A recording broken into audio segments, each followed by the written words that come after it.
Hi, I'm Micah Clark. Thank you for joining us today. Last week we had a video with Jamie Rittenauer, who ran for governor and performed very well. I wanted to do a similar interview this week with a candidate you may not know because he wasn't running for statewide. He was running in the 6th district, the congressional district just north of Indianapolis. Our guest today is a dear friend of mine. I've known him for years from church. Our families are friends. Max Engling ran for Congress and also performed very well for the amount of money spent. He came in third in a field of 9. So I want to talk to him today about how he did so well, a little bit about him so you can know more about him, and just some lessons he may have learned on the campaign trail that would interest pro-family viewers. So thank you. And Max, good to see you. Good to see you too. It's been, Thanks Sunday since we've seen each other? That's right, that's right. See each other every week. Well, you ran a great campaign. Thank you. But before we get into that, let's talk a little bit about your background, because there were only 3 candidates, I think, who had federal experience. You, Mark Hurt, and Victoria Spartz, I think, on the Hill. Mark's went back because his brother-in-law was Mark Souder. That's right. I know Mark Hurt. He's been in the office. He's a good friend, too. Of course, I know Chuck Goodrich and Victoria have worked with them and some of the others, but you had experience I think people didn't realize. I remember at a debate, you got up and gave some very strong, powerful answers, and I talked to some people afterwards like, wow, Max really did well. One former legislator said, who do you think won? And I always avoid saying anything, and I said, well, I thought Max did well. He said, I thought he did really well. So I thought you performed well, but tell our audience about your background, maybe even going back to what got you interested in politics as a teenager. Yeah. And starting from there. I'd love to do that. So if you pull back the lens a little bit, I'm the second oldest of 8 kids. And there's a whole lot that comes with that. And being the second oldest, you also get a lot of responsibilities young. And so worked from an early age, helped with the family from an early age. We lived in Cicero very early on. And I worked all through going to school. I grew up homeschooled first, but then when I went to college, I was at Ivy Tech taking some dual credits there, and then went down to IUPUI and worked that whole time. But when I was homeschooled, I went to 1 year of public school, and I really wanted to play sports and played baseball and football. And my parents decided, after they saw how much I enjoyed that the best thing for Max would be to pull him out of public school and put him back into a homeschool debate club. And so 16, 17-year-old Max was not overly thrilled with that, but they knew what was right, and it was very beneficial for me. I had a great opportunity to really dive into a lot of policy and politics and what did I believe and why did I believe it. I think that was really the spark that said, wow, I really enjoy trying to figure out some of these solutions and how do we dive into them deep enough to actually find answers. And so that was probably the biggest piece of it there. But then when I was in school, I also was volunteering mostly, but working with a number of campaigns, including Mike Pence when he was running for Congress, and then also for Mitch Daniels, and down in the 7th district with John Elrod's campaign against Andre Carson. So I took a lot of that and really enjoyed thinking through how do we make significant change on the conservative side. And that's what led me to then eventually go out to DC and do work there. It was the Tea Party rebuttal to Obama at the time. There was a lot of really conservative policy and folks that wanted to make a difference. And when the House flipped in 2011 and Republicans took control of the House, that's when I said to my boss at the time, I was finished with school and working for a small business, you know how I'm wired, I have to go try and serve on the conservative side to make a difference here. And had a lot of really good opportunity in DC to do that. And didn't you just almost literally go out to DC and start knocking on doors? I did. Yeah. I have no connections, which is a strange thing in DC when you go out there for the first time. But you wound up in the Speaker's office ultimately, didn't you? I did. Yeah. That's right. So the first spot that I was at was a little known committee, but the Committee on House Administration ended up being very good for me from a baseline of how do you understand the workings of the House and what it means to be a member and how to do that job well. And I was in oversight. I also was in communications, advising members. And then that whole time, what was very important was the committee would run the orientation program. So a freshman, someone would run their race, they'd win their election in November, and they'd go out to DC, and it's really, okay, now what? And my job was to build the curriculum for what do you learn while you're here? How do we teach you the blocking and tackling? How do you build your budget? How do you hire your staff? How do you communicate well with your constituents? And so learning all of that and then teaching all of that and working with members on all of that on the Republican side was very helpful to me to understand how to do this role. And that's a big piece of why the leader at the time decided to ask me to come over to his team in member services role, where you need to know the Republican members well, know what their districts need, you know what they need legislatively, and how do you put that into the big puzzle to get conservative legislation across the finish line. Well, I know the re-election rate is super high, but how many typically would you work with freshman Republicans in any given cycle that you were out there? Was it a lot? Was it 10, 12, or 30, 40? I don't even know how many typically from year cycle to cycle will get into as new freshmen. There were some big cycles in the 2010, 2012 years, and part of that was because so many folks were fed up with what was happening with the Obama administration and really wanted to push back on that. And so I think those numbers were closer to the 70 and 80. Oh, wow. And that was when I think the House had a Republican majority of somewhere around 242 members, which by today's standard, that's an enormous number. And so what they do is they'd have the big group of everyone, and I was responsible for kind of big picture, what do they learn? And then they'd take everyone and put them into groups of 6 or 7 and assign an individual staffer to walk them through the whole process.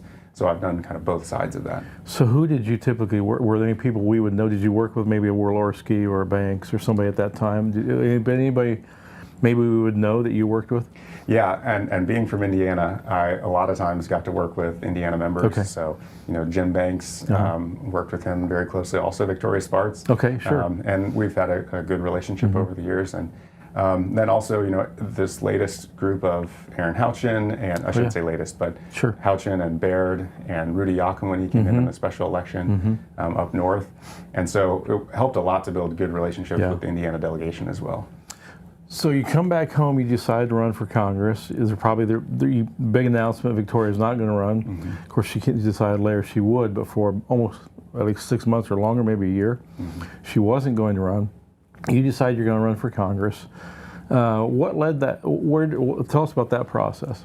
Yeah, so I had been encouraged to think about doing this a number of years ago. And when we thought it through and prayed it through, my wife and I, it wasn't really right at that time, either professionally or personally, family-wise. And so we passed on making that type of a leap.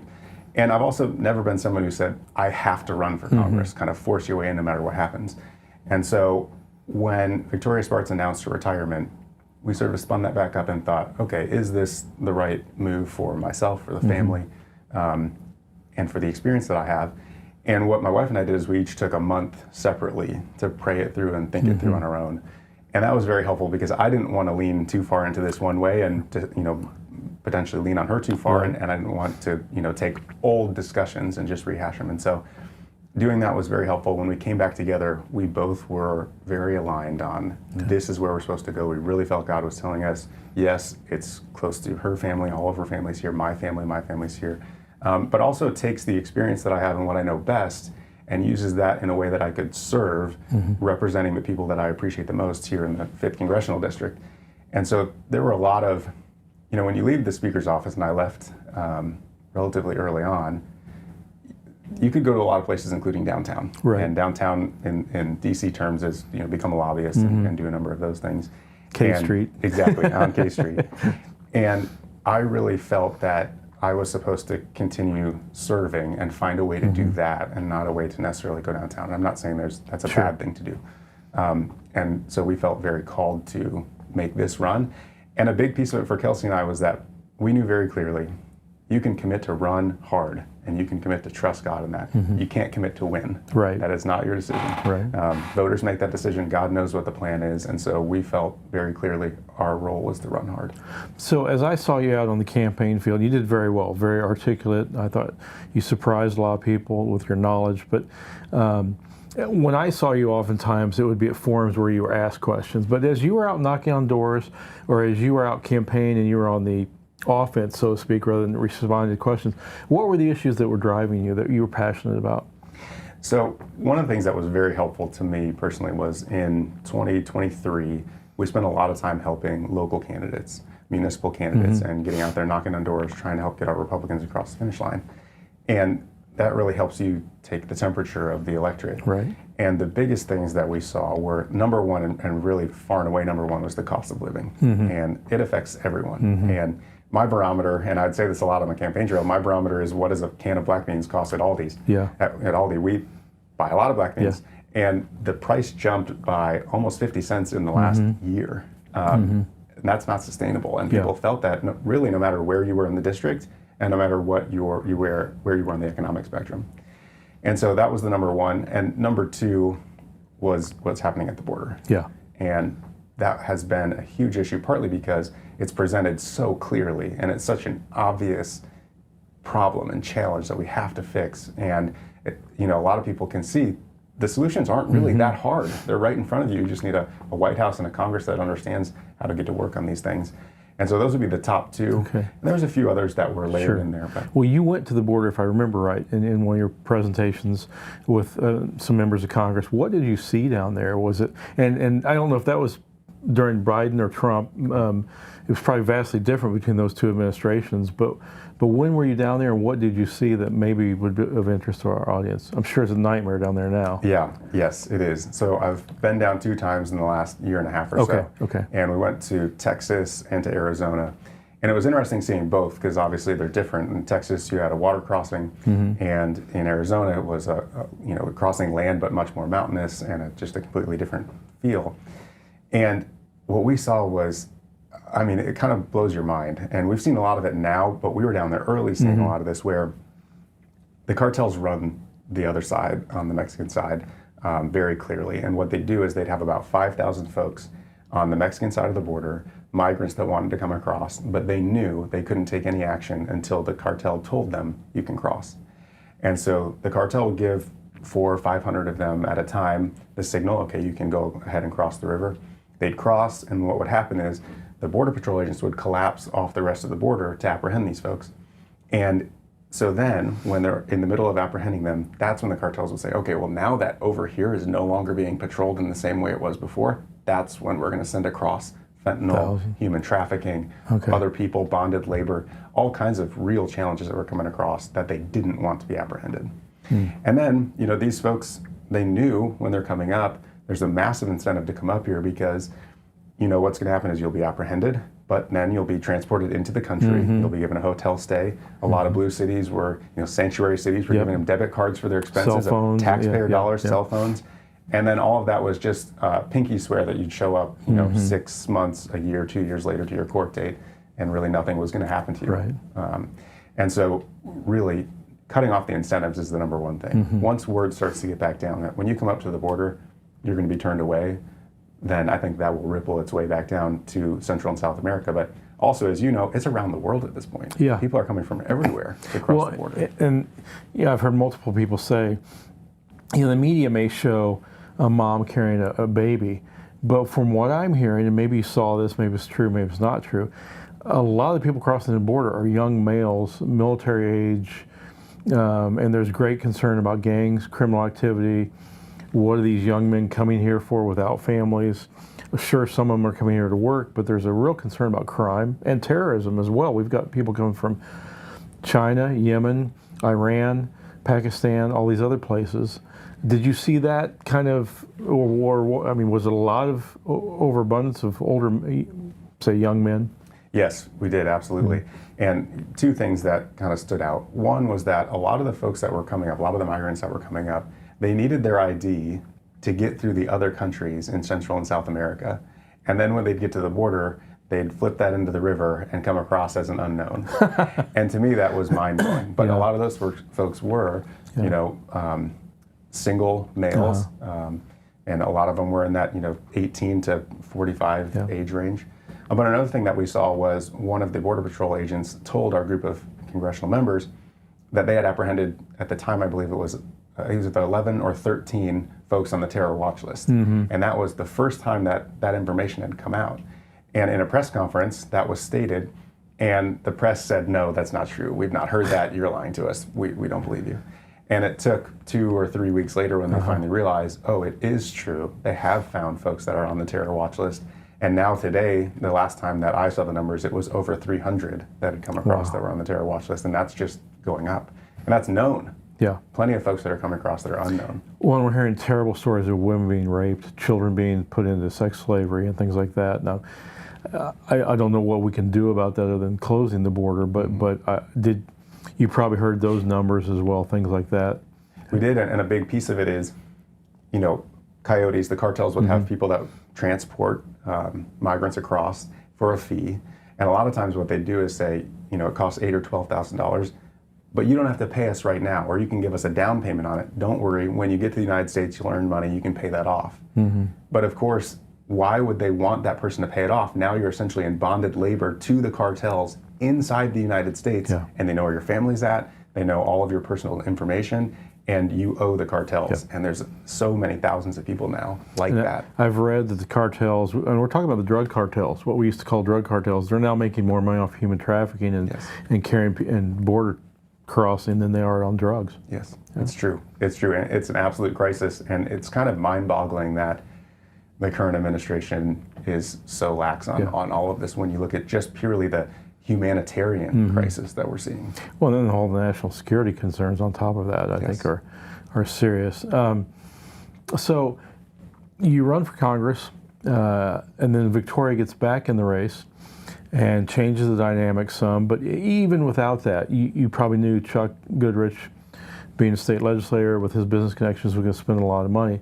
But you were outspent dramatically. There were 9 people who ran, I think, and you came in third, which was extremely well. How did you do that with, I mean, I don't even know what you spent, but I'm sure it's not multi-millions of dollars, probably in the maybe hundreds of thousands at best, but tell us about how you were so successful in this race with being outspent.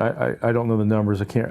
Chuck, let's say it's easy that either one of them spent over $10 million, and you may have spent $100,000. I don't know what you spent. Yeah, we spent just south of $200,000. Yeah, so you were outspent, and $200,000 is nothing for a congressional race. Yeah. So I think you're right. So when she announced her retirement, I wasn't getting in the race to primary her. Sure. And she spent almost a full year under that premise of retirement.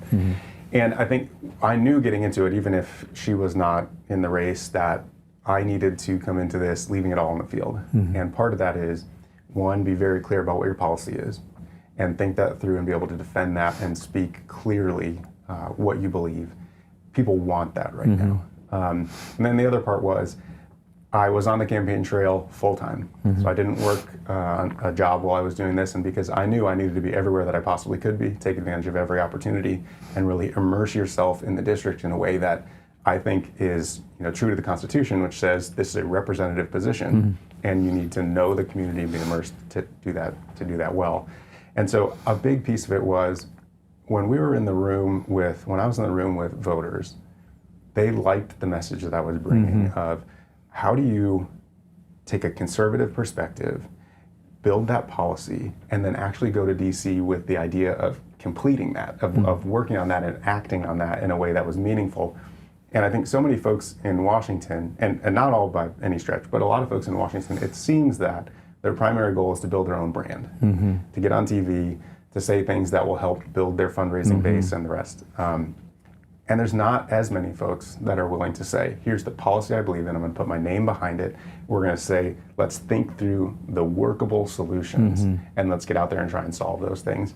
And because of the frustration we're seeing across the country on a lot of issues from the Biden administration, I think there's a huge appetite for people that want to see good conservative policy and the ability to get it enacted.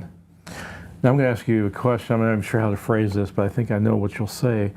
Because you touched on something about members of Congress wanting to be their own little celebrities. And we can name Matt Gaetz or Marjorie Taylor Greene or AOC, same way, on both sides.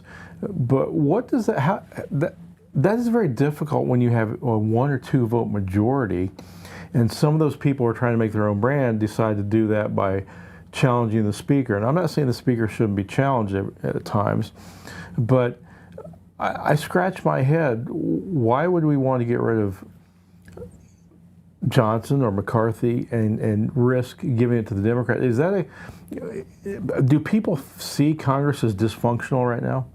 I think people absolutely see Congress as dysfunctional right now. And I think you're right. You have to have the perspective that you're going to hold leadership accountable. You have to. Right. And leadership can't just do whatever you want and everyone gets in line. We see that a lot more on the Democratic side when the leaders can just say, hey, here's what we're doing, and everybody march says, in lockstep. Yeah, exactly. yeah.